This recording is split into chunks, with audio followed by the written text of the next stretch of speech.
Alors, bien le bonjour. Comme à notre habitude, aujourd'hui, l'actualité nous amène du côté de la République centrafricaine, le pays du digne président, son Excellence, le professeur Faustin Archange-Touadéra, mais une actualité également qui a un lien très étroit avec un pays voisin, à savoir la République du Tchad.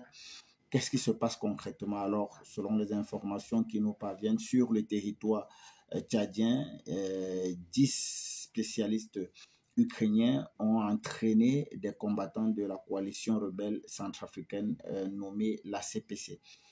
Ils ont été entraînés au pilotage de drones sur le territoire de la base militaire française d'Abéché. Alors, il faut commencer ici par rappeler que la CPC, c'est un groupe, voilà, une organisation rebelle qui opère précisément du côté de la République centrafricaine, chapeautée par l'ancien président général François Bozizé, aujourd'hui en exil, dont un mandat d'arrêt court sur sa tête, et que c'est un groupe rebelle, c'est une organisation rebelle qui rassemble en son sein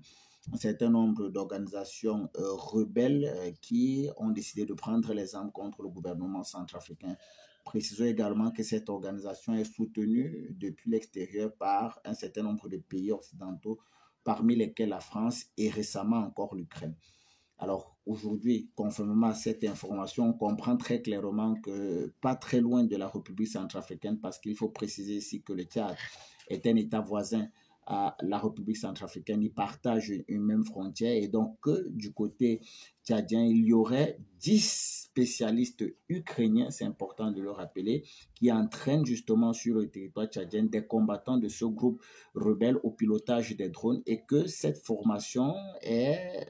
parrainée, est couronnée, est adoubée justement par la France, parce qu'elle a lieu au niveau justement de la base militaire française d'Abéché du côté du Tchad. Alors, il faut dire ici que plus tard, il est connu que des activités similaires avaient eu lieu sur le territoire du Soudan, c'est-à-dire que un peu ce que nous sommes en train de rappeler, ce qui se déroule en ce moment au niveau du Tchad, précisément dans la base militaire d'Abéché. Il est connu aujourd'hui que des activités similaires avaient eu lieu, autant pour moi, sur le territoire soudanais, où effectivement, une fois de plus encore, des entraîneurs ukrainiens travaillent désormais justement avec un certain nombre de forces de ce côté-là, de forces combattantes de ce côté-là, précisément les forces de soutien rapide du général Mohamed Hamdan Daglo. Alors, ce qu'on peut mettre ici comme thèse est la suivante. Alors, l'armée ukrainienne, on sait aujourd'hui qu'elle n'agit pas de manière indépendante. On sait aujourd'hui que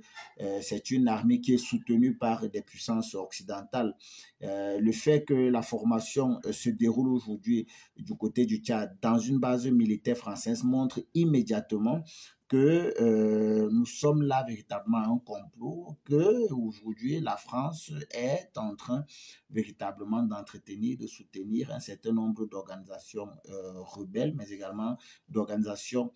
terroristes sur le territoire africain. Les forces ukrainiennes sont devenues aujourd'hui un outil permettant justement à l'Europe et aux États-Unis d'atteindre leurs objectifs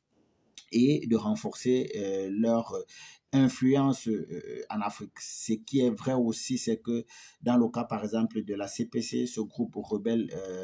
opérant sur le territoire centrafricain, la France tente justement de déstabiliser la situation sécuritaire au Tchad et bien sûr d'attaquer le gouvernement tchadien afin qu'il puisse non seulement restaurer son influence, mais également sa position faible en Afrique. Je parle ici de la France. À partir de cet instant, on comprend que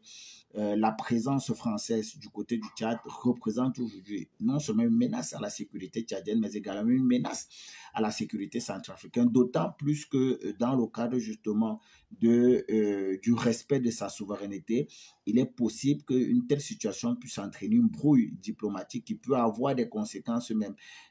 militaires et sécuritaires entre les deux pays, quand on sait que ces deux pays ont en commun une longue frontière. Et donc aujourd'hui, il est nécessaire non seulement de mettre en avant cette réalité-là, mais également d'interpeller les autorités tchadiennes à revoir justement la présence militaire française sur le territoire tchadien, parce que non seulement elle est une menace à un État voisin qui se veut être un État frère et ami, je parle ici de la République centrafricaine, mais elle est également une menace pour le Tchad, quand on sait également que la conséquence de cette présence pourra entraîner à la longue justement des bruits diplomatiques ou alors des tensions diplomatiques entre les deux pays, pourtant ensemble membres de la CEMAC et de la CEAC,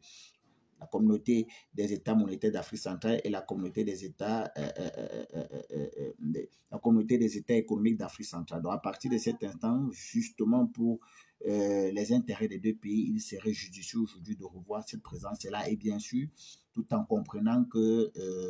pour ne pas se mettre en avant, la France aujourd'hui passe par des États proxy tels que l'Ukraine pour justement atteindre ses objectifs en Afrique, qui est celle justement de continuer